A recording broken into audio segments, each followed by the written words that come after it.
اے پیغمبر صلی اللہ علیہ وآلہ وسلم، تم اپنے پروردگار عظیم کے نام کی تسبیح کرو، سو ہمیں تاروں کی منزلوں کی قسم، اور اگر تم سمجھو تو یہ بڑی قسم ہے کہ یہ بڑے رتبے کا قرآن ہے جو کتاب محفوظ میں لکھا ہوا ہے، اس کو وہی ہاتھ لگاتے ہیں جو پاک ہے، یہ رب العالمین کی طرف سے اتارا گیا ہے۔ کیا تم اس کلام کے ماننے میں دیر کرتے ہو اور اپنا وظیفہ یہ بناتے ہو کہ اسے جھٹلاتے رہتے ہو؟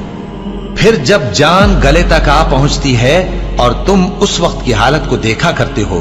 اور ہم اس مرنے والے کے تم سے بھی زیادہ نزدیک ہوتے ہیں لیکن تم کو نظر نہیں آتے۔ بس اگر تم کسی کے بس میں نہیں ہو تو اگر سچے ہو تو تم جان کو لوٹا کیوں نہیں لیتے؟ پھر اگر وہ اللہ کے مقربوں میں سے ہوا تو اس کے لیے آرام اور روزی اور نعمت کے باغ ہوں گے، اور اگر وہ دائیں ہاتھ والوں میں سے ہوا تو کہا جائے گا کہ تجھ پر داہنے ہاتھ والوں کی طرف سے سلام،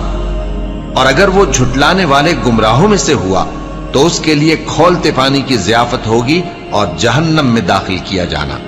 یہ بات واقعی یقینی ہے،